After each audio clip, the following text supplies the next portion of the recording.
म डाक्टर उज्जवल कुशवाहा राष्ट्रिय बाली प्रजनन तथा आनुवंशिक अनुसन्धान केन्द्र खुमलटार ललितपुरबाट भर्खरै मैले एउटा रिसर्चको शोधपत्र प्रकाशित गरेको छु। विश्वविख्यात जर्नल नेचरमा नेचरको साइन्टिफिक रिपोर्ट जर्नल छ, जसमा मैले भनेको छु कि फौजी किराको लार्भालाई ग्रिज जस्तो हार्डवेयरमा पाइने ग्रिज जस्तो सामान्य पदार्थ प्रयोग गरेर पनि नियन्त्रण गर्न सकिन्छ। यो नौलो विषयवस्तु हो र यसमा थुप्रै चर्चा परिचर्चा टीका टिप्पणी भइरहेका छन्। वास्तवमा भन्दाखेरि फौजी किरा एउटा अत्यन्तै खतरनाक किरा हो, जुन प्रायशः मकै बालीमा लाग्ने गर्छन्। फौजी किरा मकै बाली बाहेक अन्य थुप्रै किरा बालीहरूमा लाग्ने गर्छन्।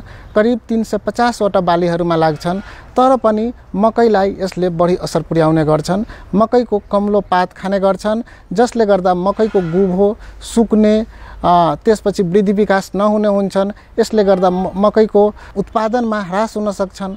अहिले थुप्रै किसिमका उपायहरू अपनाइएका छन् फौजी किरा नियन्त्रण गर्नको लागि, तर ती उपायहरू पूर्ण रूपले सफल हुन सकेका छैनन्।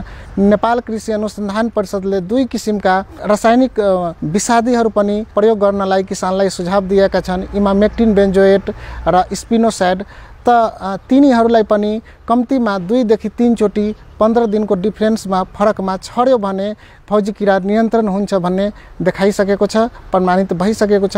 यसै सन्दर्भमा मैले गरेको अनुसन्धानमा मैले के पाएँ भने फौजी किराको लार्भालाई हामीले थोरै मात्रामा नयाँ कोपिला जहाँ पलाएको छ मकैको त्यसको गुभोमा 15 mg जति ग्रिज लगाइदिने हो भने उसले लक्ष्मण रेखाको रूपमा काम गर्छ।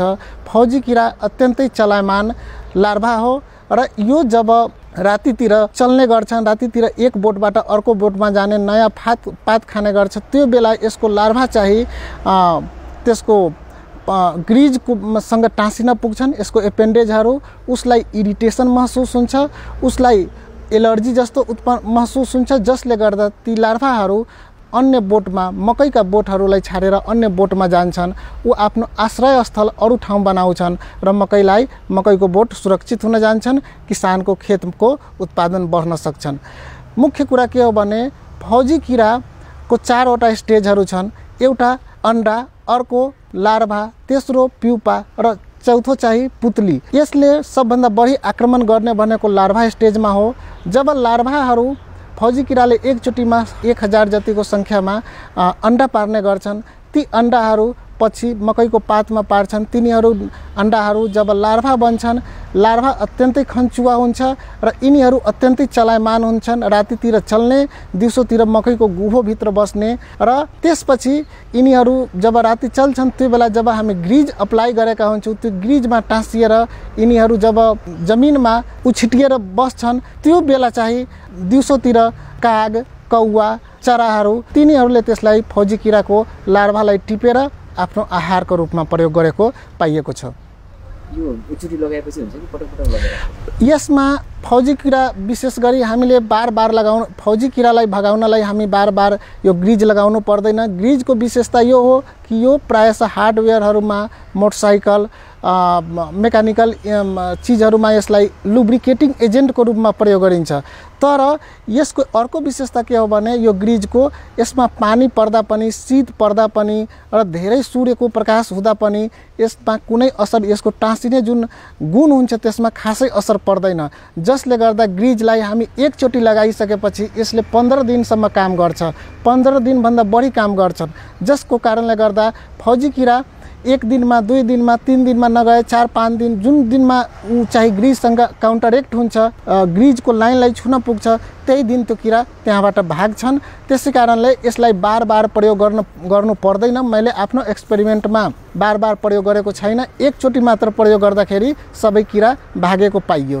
लार्ज स्केलमा धेरै खेती गर्नेहरूलाई त यो समस्या होला नि त, यो हरेक बोटमा लगाउने गर्ने के हो?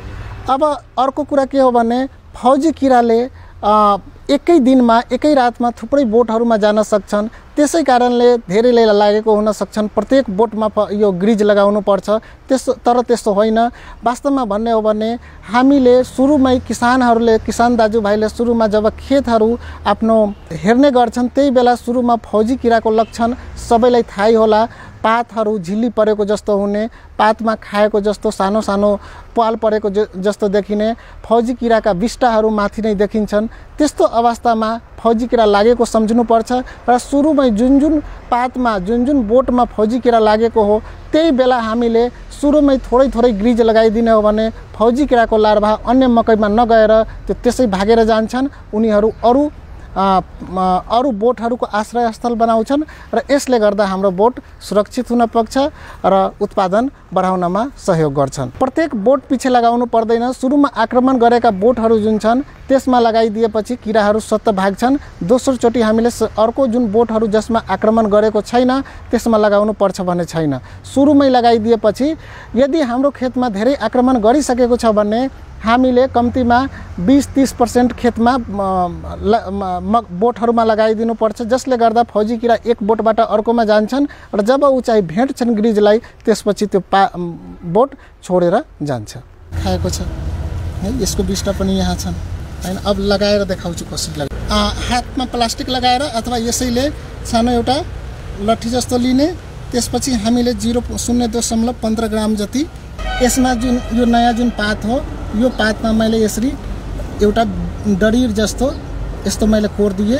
3 दिनपछि हेर्नुहुन्छ यो प्लान्ट राम्रोसँग ग्रोथ भइरहेको छ, केही पनि समस्या देखिँदैन।